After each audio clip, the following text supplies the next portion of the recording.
Welcome to educator.com. Today we're going to discuss techniques for solving multi-step equations. In previous lessons, we've talked about how to solve equations using a single step to isolate the variable. We used addition or subtraction, or multiplication or division.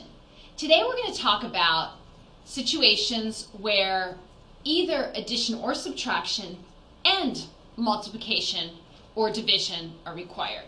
So instead of just taking one step to solve, we're going to have to do multiple things to the equation in order to isolate the variable and solve. The strategy for approaching these type of equations is to identify the last operation performed and undo it by performing the opposite operation. So if we're doing multiple steps, such as using the multiplication technique or the subtraction technique, we need to know which one to do first, and it actually does matter. So after you've identified the last operation performed and then perform the opposite operation, you'll be left with a one-step equation that you can solve just as you have previously. Think of it this way. If you built or made a pile of bricks and you want to get to the brick on the very bottom of the pile, you're going to remove the top brick first. And that was the last one that you put down.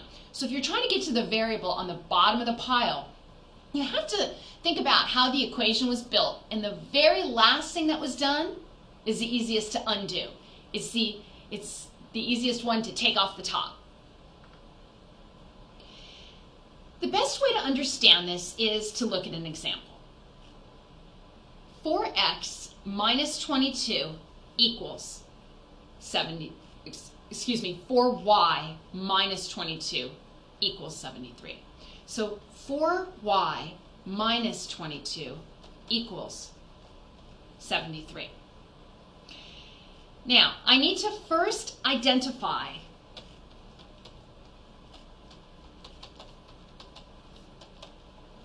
the last operation performed. And then I need to undo it by performing the opposite operation.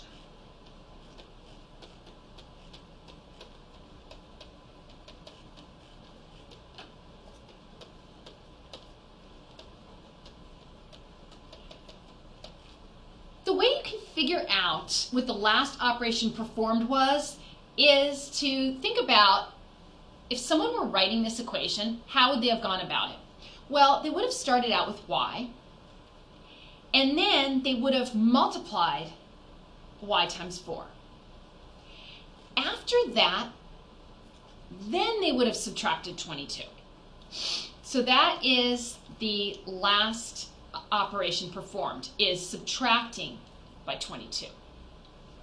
If they had gone about it the other way, for example, start out with y, then subtracted the 22, and the last thing they did was to multiply by y, it would have looked like this. But it doesn't.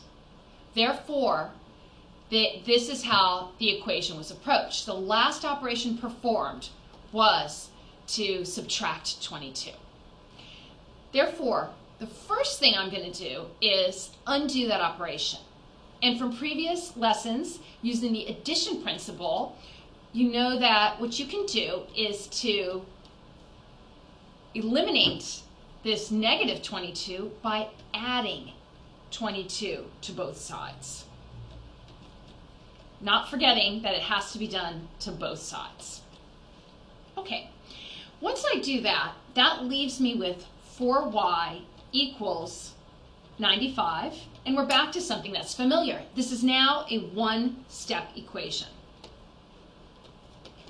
So after identifying the last operation performed, then you undo it by performing the opposite operation, in this case adding 22, and then solve the equation that you're left with, which is a one-step equation. 4y equals 95. Using the division technique that we discussed, you're going to since we have 4 times y, to eliminate that 4, I'm going to divide both sides by 4. Okay. The 4's cancel out. Y equals 95 over 4. And that can be further simplified, but right now we're just focusing on the steps to get us down to the point where the variable is isolated. In example 2, we have z minus 14 divided by 5 equals 13. First thing is to figure out what the last operation performed was. Again, I look at this as if I were going to write the equation. If I was writing this equation, I would take z, subtract 14 from it, and then divide by 5. Therefore, the division was the last operation performed. And I know that because if I would have divided first, it would have been z divided by 5, and then minus 14 would have been over there separately. So since division was the last operation performed, I'm going to perform the opposite operation, which is multiplication. And I'm going to multiply both sides by 5. Z minus 14 divided by 5 equals 13 times 5.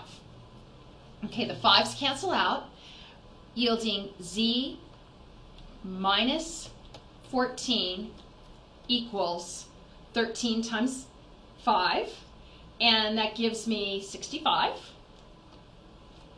Z minus 14 equals 65. And in order to eliminate the 14, what I'm going to do is add 14 to both sides. So the 14s cancel out, and I end up with z equals 79. Again, I began with undoing the last operation that was performed, which was division. So I performed multiplication to eliminate the 5's, and that left me with a one-step equation. Z minus 14 equals 65. I added 14 to both sides to isolate the z, and I got a solution of z equals 79. Example 3 is another word problem. 3 consecutive numbers have a sum of 66. Find the numbers. When you look at this, you might at first think, well, I need 3 variables, but you actually don't, because 3 consecutive numbers have a very defined relationship. 3 consecutive numbers could be, 1, 2, 3, 8, 9, 10. Each one is one more than the previous. Therefore, if I let x equal the first consecutive number, then the second consecutive number would be 1 plus x. The next number would be 2 plus x. So the same idea, if I had 1, 2, and 3 as consecutive numbers, x would be 1. The next number 2 is 1 plus 1. The next number 3 is 1 plus 2. So 3 consecutive numbers can be represented this way. So I'm going to let x, x plus 1, and x plus 2 represent 3 consecutive numbers. Next, I've got my variables. I need to translate the equation. And it says 3 consecutive numbers have a sum of 66. So they have a sum. I need to add these 3 numbers. X plus 1 plus x plus 2 have a sum of 66. So I'm adding them together, and when I add these up, they're going to total 66. Simplify this equation by adding the x's. That gives me 3x, and also adding the numerals, 1 plus 2, so that gives me 3x plus 3 equals 66. in order to simplify this, I'm going to need to isolate the variable x, and I look and I have 3x plus 3. To get rid of the 3, to move the 3 to the right side, I'm going to perform the opposite operation. 3x plus 3 minus 3, subtracting 3 from the right side as well, will yield 3x, 3's drop out, equals 66 minus 3, which is 63. Okay, now I need to also remove the 3 that is being multiplied by x, and I'm going to do that by dividing. 3x divided by 3 equals 63 divided by 3. The 3's cancel out, and I get x equals 21. Therefore, if x is 21, then x plus 1 is 22, and x plus 2 equals 23. So the numbers, the 3 consecutive numbers are 21, 22, and 23.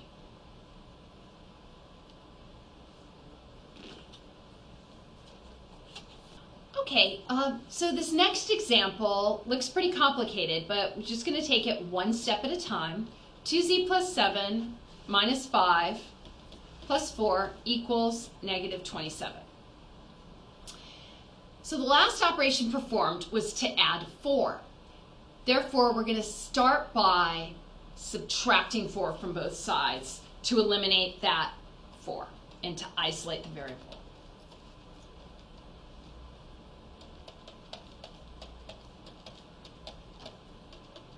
So subtracting from both sides gives me 2z plus 7 divided by negative 5 equals negative 31. The next step is to multiply both sides of the equation by negative 5. And remember, you have to multiply by a negative 5, not a positive 5.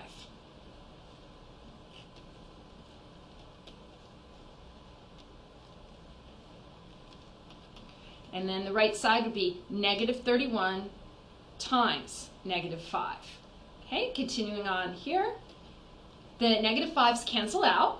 That leaves me with 2z plus 7 equals 155. Now it's much more straightforward. 2z plus 7. To eliminate the 7, I'm going to subtract 7 from both sides. 2z equals 148. Using the multiplication principle or the division principle, which are actually pretty much the same thing, you're going to divide both sides by 2. Because we had 2z, so I'm going to divide both sides by 2. And that's 148 divided by 2.